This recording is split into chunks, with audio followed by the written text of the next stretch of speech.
Salut les amis et bienvenue dans cette nouvelle vidéo de Gojanda. Ici c'est Jacob Gomez, je suis formateur et développeur web. Dans cette nouvelle vidéo, nous allons parler des fonctions. Alors nous sommes dans la deuxième grande partie de cette formation sur les algorithmes. Durant la première partie, nous avons vu un peu les algorithmes de base, c'est-à-dire c'était quoi un algorithme, c'était quoi les structures, les instructions d'entrée et sortie, c'était quoi une variable, c'était quoi les structures conditionnelles, les structures itératives. On a vu un peu des six. Maintenant, on va essayer d'aller beaucoup plus loin dans l'apprentissage des algorithmes et toucher du doigt les notions qui sont les plus importantes. Ok? Donc, l'une des notions les plus importantes que vous allez vraiment utiliser un peu partout en algorithme, il s'agit ici des fonctions. Alors, pourquoi les fonctions? Pourquoi parler de fonctions? Pourquoi c'est vraiment important? Je vais essayer de vous expliquer un peu cela pour que vous puissiez voir un peu de quoi il s'agit. Alors, tous les outils qu'on vous donne ici, c'est des outils qui sont vraiment importants. Il y a vraiment une utilité à chaque outil.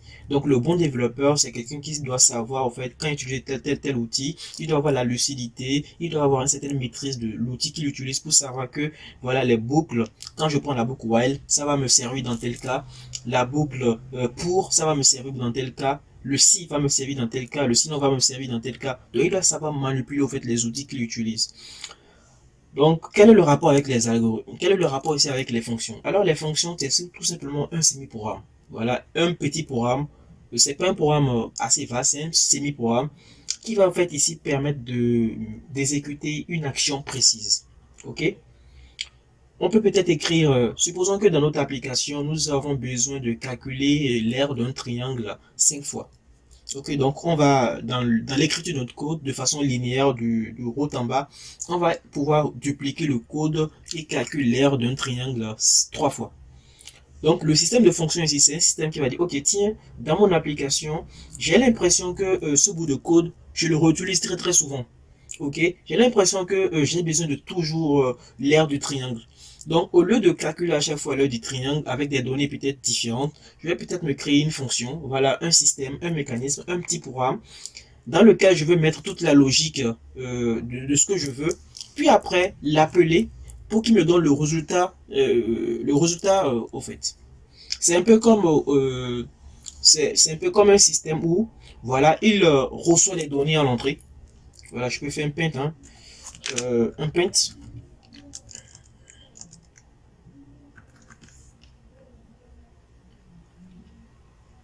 Je prends cette version là.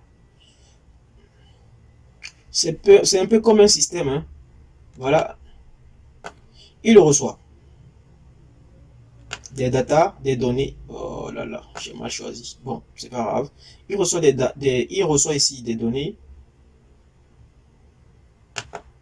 Il reçoit ici des données en entrée et il fait un traitement dans la fonction. Il fait un traitement et il te retourne tout simplement un résultat. Oh là là, franchement, c'est plus familier à ces outils. Et tu retournes un résultat.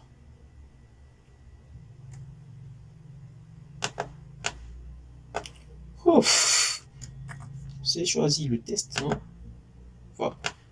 Voilà, il te retourne un résultat. Prenons par exemple le cas d'une fonction puissance. C'est-à-dire, en entrée, moi je lui entre 2, lui fais un traitement ici, voilà, puissance 2, je fais une puissance de 2, je fais un traitement ici, puis à la fin, il me retourne ici comme résultat 4. Donc c'est un peu ça une fonction, donc c'est tout simplement un petit programme. Voilà, ce programme-là, qu'on sent que ça peut se répéter, bien qu'on sent que ça va se répéter beaucoup plus tard dans notre application, qui va nous permettre ici de pouvoir, voilà, qu'on va isoler, qui va traiter au fait les actions, qui va traiter ici les opérations et nous retourner un résultat. Alors, quelle est la plus-value de ce système-là et qu'est-ce que ça apporte? Déjà, en termes d'organisation, nous aurons un code beaucoup plus propre, c'est-à-dire on va éviter au maximum les répétitions parce que lorsque vous allez écrire des codes assez volumineux, on va essayer de moins se répéter. Donc, tous les codes qui vont se ressembler ou bien qui tendent à se ressembler, on va pouvoir créer des fonctions ou bien d'autres systèmes qui vont permettre ici de pouvoir encapsuler au fait cette logique-là qu'on pourra réutiliser beaucoup plus tard tard. L'avantage ici, c'est que lorsque vous allez créer une fonction, par exemple somme, cette fonction somme, peu importe dans le projet dans lequel vous êtes, vous pouvez utiliser cette fonction somme là. Enfin, il suffit juste de rappeler la fonction somme dans ce projet et c'est fini.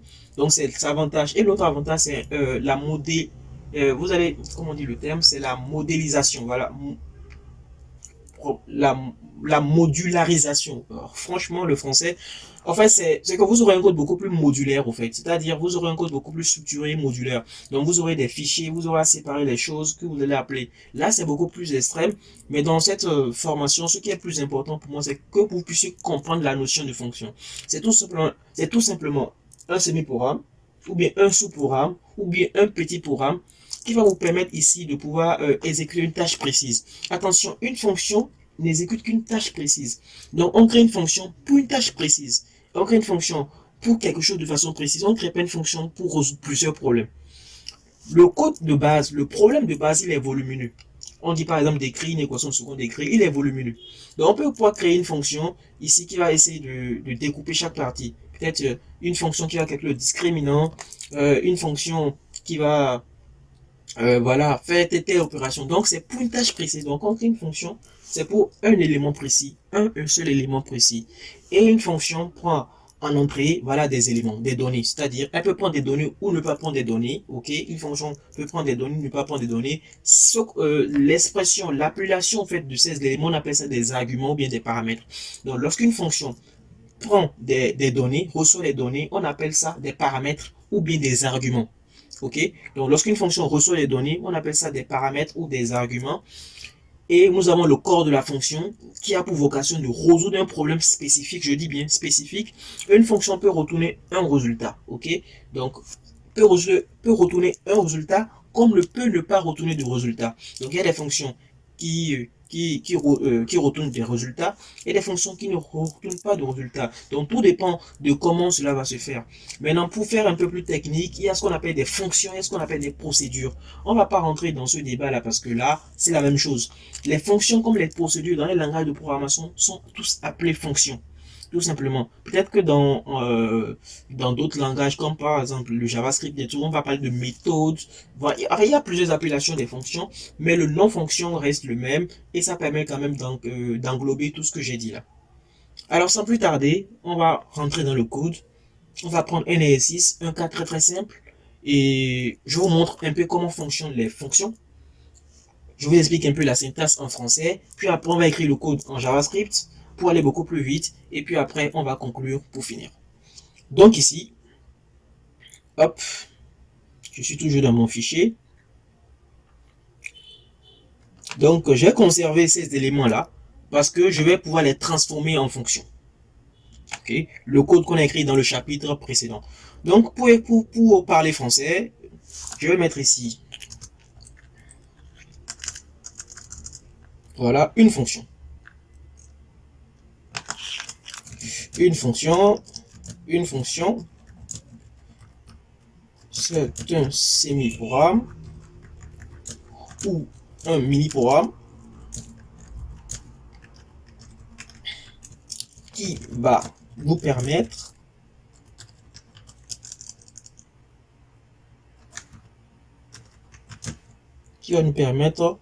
voilà, je disais quoi, ok, c'est une fonction, c'est un semi-programme ou bien mini-programme qui va nous permettre de résoudre un problème très spécifique. La syntaxe est relativement simple, hein. Donc ici nous avons le nom de la fonction. Le nom de la fonction respecte les règles qu'on a énumérées dans les variables. Ça doit être en minuscule, ça ne doit pas commencer par une majuscule, etc., etc. Le nom de la fonction. Nous avons ici les arguments ou les paramètres. Donc ça dépend. Quand vous dites argument, paramètre, on comprend. Argument, paramètre. Et puis, deux points. Ici, nous avons le retour. Bon, là, on va pas vraiment insister là-dessus. Donc, le nom de la fonction, les arguments. Ici, nous avons le contenu de la fonction, le code, c'est-à-dire le code qu'on va écrire de la fonction, contenu de la fonction, et ici, la donnée à la fin, retourner la valeur qu'on veut ou pas. Donc, si les arguments comme les paramètres sont optionnels, hein, donc on peut ne pas les mettre, et la valeur de retour est aussi optionnelle. C'est-à-dire, ça dépend du programme, et en fonction de ça, on va retourner ou pas. Donc, pour faire une mise en bouche ici, on va écrire une fonction qui affiche bonjour, tout simplement. Une fonction qui affiche bonjour, et puis après, on va complexifier un peu, puis etc., etc. Donc, pour afficher ici une fonction pour écrire ici une fonction qui affiche bonjour, en français, on va écrire... voilà, à ce que j'ai besoin d'écrire un code en français, je mettrai juste par exemple dire bonjour, par exemple en suivant la syntaxe que j'ai mis là. La fonction dit juste bonjour, elle n'a pas besoin de paramètres, et on va mettre ici afficher de bonjour, tout simplement. Donc là c'est une fonction par exemple qui dit bonjour. Donc voilà. Maintenant, on va essayer d'aller beaucoup plus loin, c'est-à-dire, on va dire bonjour, par exemple, un utilisateur. Donc, on va reprendre cette fonction-là, on va la modifier un tout petit peu. Ok, donc on va mettre ici bonjour, par exemple. On va rajouter ici un paramètre qui est le nom. Ok.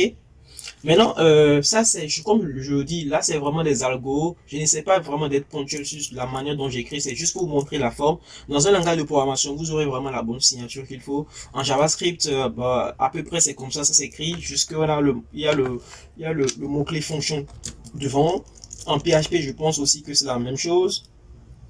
En C, c'est un peu différent. Donc, on a les types qu'on va rajouter. En TypeScript aussi, il faut rajouter les types. Donc, comprenez juste le principe. Puis, en fonction du langage de programmation dans lequel vous saurez l'adapter. Le plus important, c'est de comprendre le principe algorithmique. Là, comme ça, quand vous serez dans un langage de programmation, vous saurez appliquer, au fait, votre compréhension. Vous saurez coller votre compréhension à ce principe. Et comme cela, vous allez appréhender, au fait, le principe que vous avez déjà martelé à ce que vous avez appris. Là, cela vous permettra de comprendre beaucoup plus rapidement et de faire vite les parallèles, quoi. Donc, voilà. Je sais pas si ce que j'ai dit, vous l'avez compris, mais ce qui est sûr avec la pratique, vous voyez mieux. Donc ici, le nom, donc je rajoute ici par exemple bonjour, par exemple nom. Donc là, à la fin, on aura un affiché, par exemple ici, un affiché de bonjour Jacob. Maintenant, lorsqu'on crée une fonction, comme je le disais, il faut appeler la fonction parce que lorsqu'on crée une fonction, c'est tout simplement un code isolé, un programme isolé. Maintenant, il faudrait l'appeler dans votre code principal, dans votre programme principal. Ok? Pour appeler la fonction, il faut juste mettre le nom de la fonction. Voilà, pour appeler une fonction,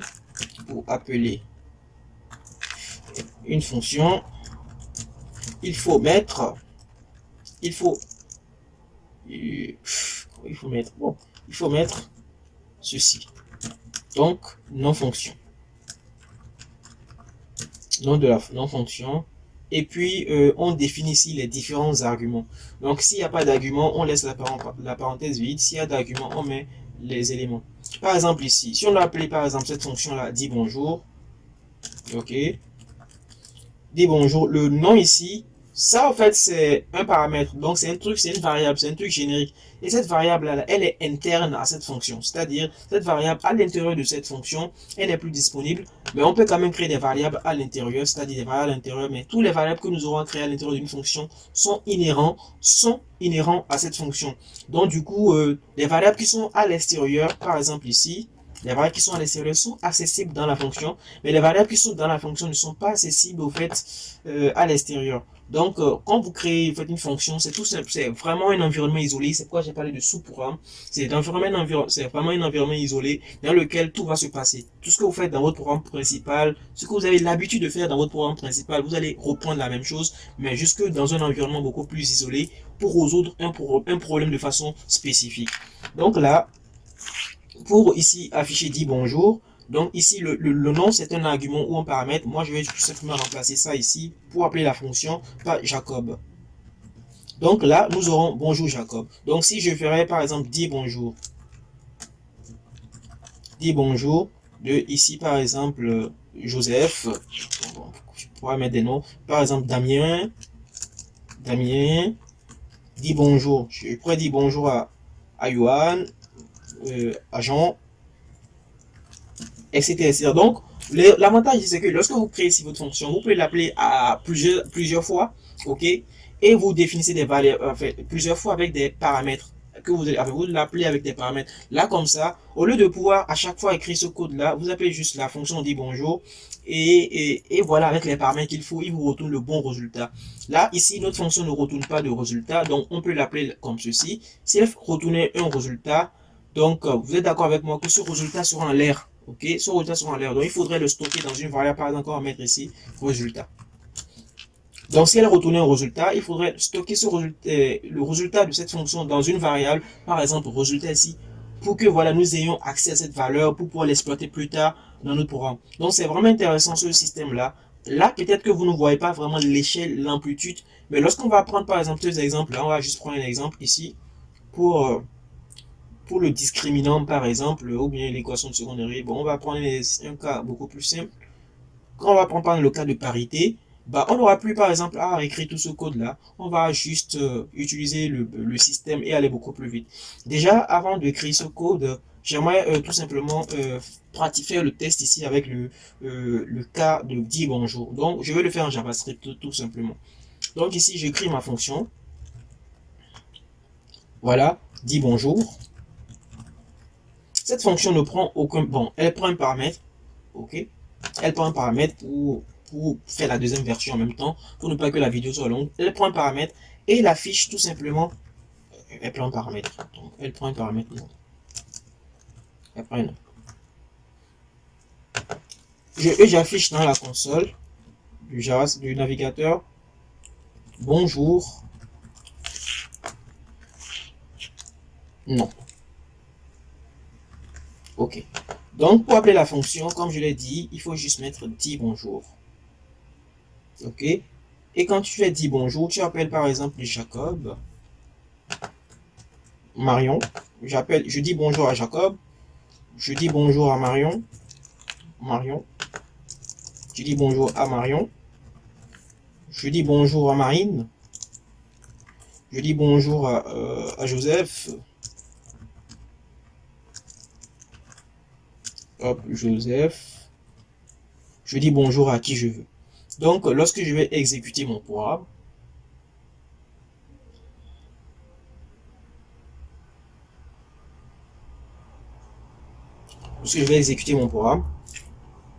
nous aurons des 10 bonjours.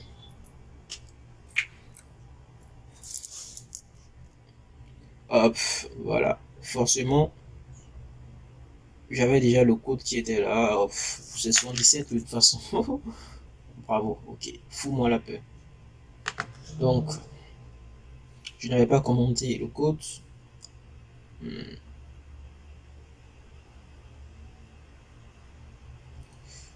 Donc ici nous avons, vous voyez bonjour Jacob, bonjour Marion, Marine, etc. Donc vous voyez le code là, c'est à petite échelle, mais vous imaginez pour un programme, pour une action assez quand même conséquente que vous devez répéter plusieurs fois dans votre programme, cela vous sera vraiment bénéfique avec les fonctions.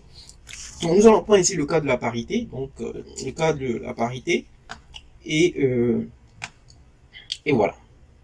Donc je vais écrire le code en français comme d'habitude et puis après nous allons écrire bon, le code est déjà là normalement. Il faut juste le foutre dans une fonction. Désolé si je parle comme cela. Donc voilà. Donc pour ici commencer, ok, on va d'abord mettre ici le mot-clé fonction. Bon, là, c'est juste pour que vous puissiez voir fonction. Bon, je l'écris en français, ok, pour ne laisser personne. Donc je mets ici par exemple fonction, pour que vous puissiez voir parité, ok. Elle prend en fait un paramètre un nombre, ok, tout simplement. Et voilà. Et voilà, c'est tout. C'est tout. On copie-colle ce code.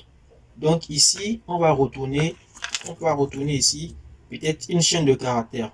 Retourner, je le mets en français, retourner, par exemple, on peut retourner un booléen, je ne sais pas si j'appelle les types booléens.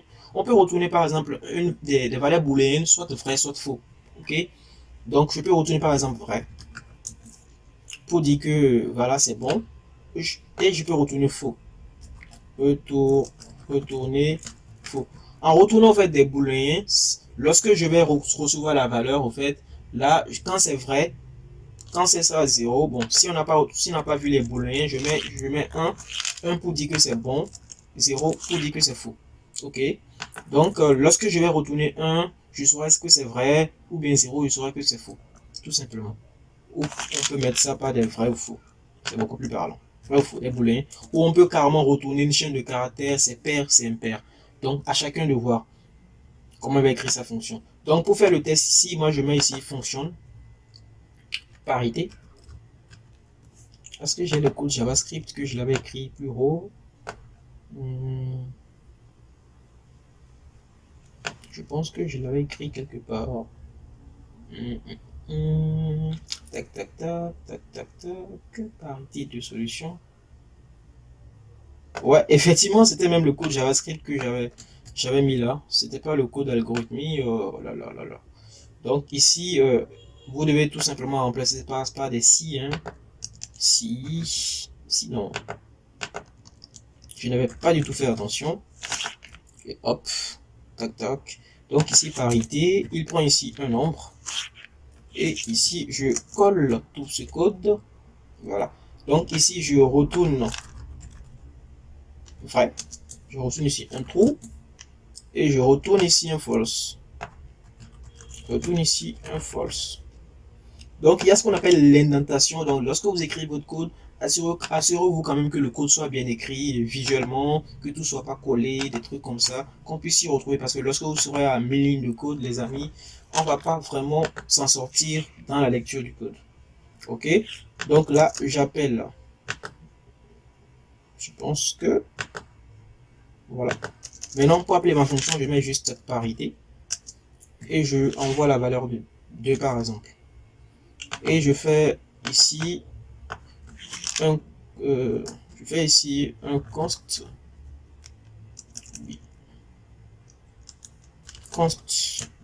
de 2 bon de résultat. Ok, dans ce résultat, et je mets ceci et je fais un console.log. J'aurais pu le faire directement, c'est juste pour vous montrer les choses étape par étape.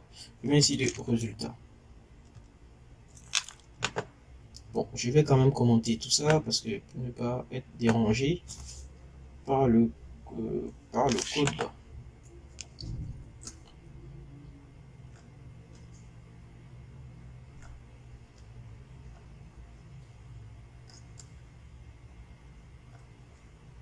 Lui, plutôt lui, il va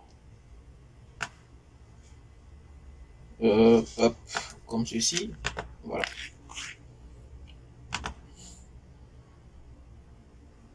Je clear, je rafraîchis la page là où je suis. Normalement pas besoin de rafraîchir, mais bon. Ouais, il me met trop.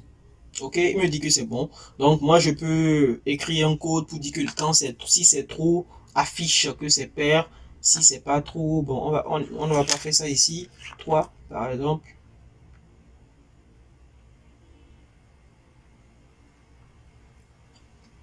Je vais rafraîchir à chaque fois. 3 c'est false. Ok. Donc là, voilà les amis, c'est vraiment tout pour cette vidéo. J'espère que vous l'avez aimé, j'espère que vous l'avez apprécié. Voilà. Après on fera une partie 2 des 6. On va essayer de créer vraiment des fonctions. Tout. Donc le prochain chapitre, nous allons parler. Bon, je vous laisse découvrir. Ciao ciao à vous. Paix sur vous. Et n'oubliez pas de vous abonner, de liker, etc., etc. Vous connaissez quoi pour pouvoir booster la chaîne, référencement et tout. Merci et à plus pour de très très nouvelles vidéos. Ciao et paix sur vous les amis.